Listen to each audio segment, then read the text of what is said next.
Recuperação da identidade. A identidade é conquista valiosa do ser, através da qual se afirma e se caracteriza no grupo social, de forma a existir conscientemente. Não se trata de uma herança psicológica, mas de um desenvolvimento gradual que se inicia no momento em que nasce e se manifesta através do primeiro choro, que lhe expressa desconforto de qualquer natureza. Logo, seja atendido, volta a silenciar, demonstrando que o motivo desagradável cessou. Muitas vezes são a falta do corpo materno, o frio ou o calor, a fome ou a dor que se apresentam produzindo a sensação desagradável e chamando a atenção para si. Na juventude, como na idade adulta, revela-se pelo conhecimento da sua realidade, por imperiosa necessidade de estar consciente e de enfrentar com segurança as situações mais variadas possíveis. Nessa fase, a experiência emocional é quase sem sentido e os sentimentos se apresentam confusos, sem direcionamento, caracterizando a ausência de identidade. É certo que no inconsciente, de alguma forma, todos possuem uma identidade. No entanto, vários fatores adstritos ao eu profundo podem apresentar-se como ausência da mesma, especialmente quando trazido o conflito de reencarnação anterior. Nesse caso, a partir do renascimento carnal, à medida que a identidade for sendo formada, o desenvolvimento do ego não se faz normalmente com expressão saudável. Há 3 fatores que contribuem para um bom e bem direcionado senso de identidade. Primeiro, percepção do desejo. Segundo, reconhecimento da necessidade. Terceiro, consciência da sensação corporal.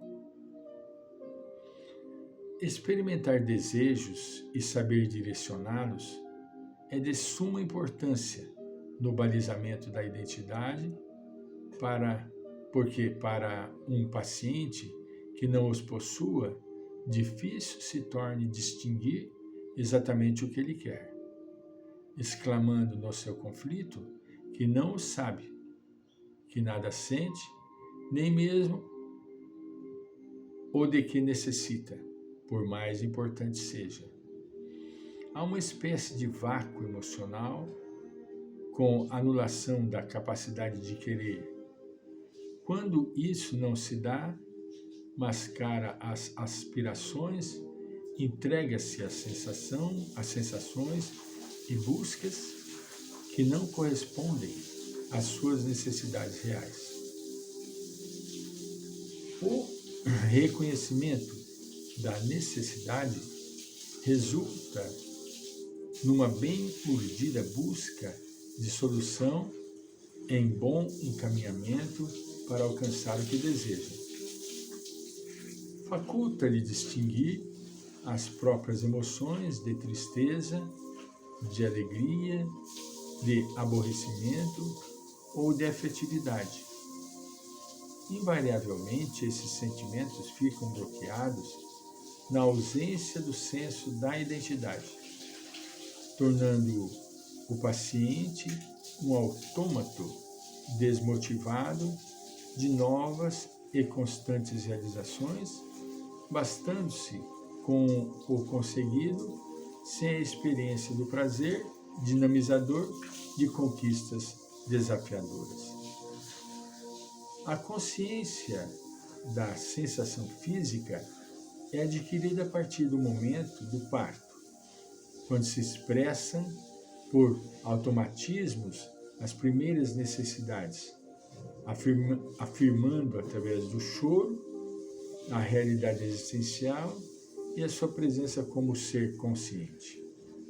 No entanto, essa ocorrência dá-se fora do limite da consciência, no estado ainda embrionário, incapaz de realmente distinguir, porquanto as suas funções seletivas se irão desenvolver a pouco e pouco, tornando-se pujantes e ativas. À medida que vai crescendo, as sensações corporais se tornam mais imperiosas, como é natural, graças também às necessidades mais volumosas e aos desejos mais característicos, terminando num estado de lucidez mais profunda, a exteriorizar-se por sentimentos mais definidos.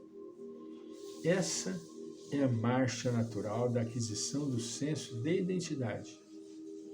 E quando assim não ocorre, desaparece a motivação para o crescimento interior, a valorização do corpo e da oportunidade da vida, necessitando de terapia conveniente a fim de ser adquirido. Isso é muito real. Se o indivíduo não conseguiu desenvolver esses sentimentos, ele vai perdendo a motivação da existência. Muitos casos de desistentes de vida se deu através desse tipo de procedimento. O indivíduo perdeu o senso de identidade, né? E perdeu, consequentemente, a motivação para o crescimento interior. Quando isso ocorre, desencadeia um desequilíbrio tenebroso, né? Esse ego fracionado, enfermo, não conseguiu o desenvolvimento harmônico que é viável quando a percepção e a sensação se unem ao sentimento numa proposta de integração. É muito comum no relacionamento psicológico a aparência de identidade, mediante apresentações de papéis que agradam o ego. No início, houve a família que participou da exibição em cena, quando a criança exteriorizava a aparência imitando o conhecido que lhe chegava ao alcance o que era percebido pelos sentidos. À medida que cresce, torna-se necessária outra vivência. Ele precisa de um outro estado, e como à medida que cresce, torna-se necessária outra audiência, porque não vai mais, é um outro cenário. Ele precisa de uma outra postura. E como é natural em qualquer representação, o tédio termina por predominar ao tempo em que surgem os desencantos, face à ausência de autenticidade.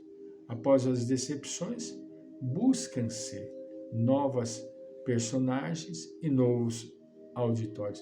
E infelizmente, quando não há uma estrutura verdadeira, sólida, psiquicamente, o indivíduo rui. A imitação ocorre em relação a tudo e a todos, enquanto que a identificação perturbadora é sempre fruto de pais exigentes, ameaçadores, que se tornam imagens dominantes na mente infantil.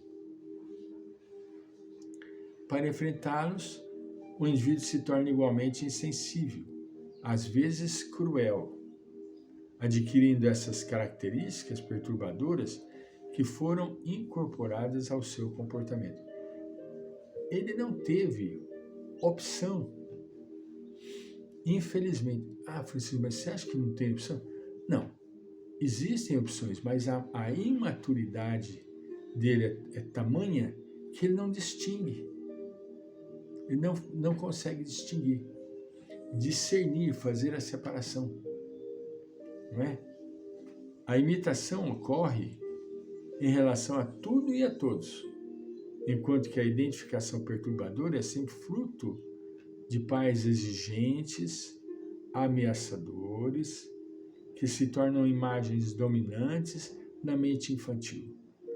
Para enfrentá-los, o indivíduo se torna igualmente insensível e às vezes cruel, adquirindo essas características perturbadoras que foram incorporadas ao seu comportamento.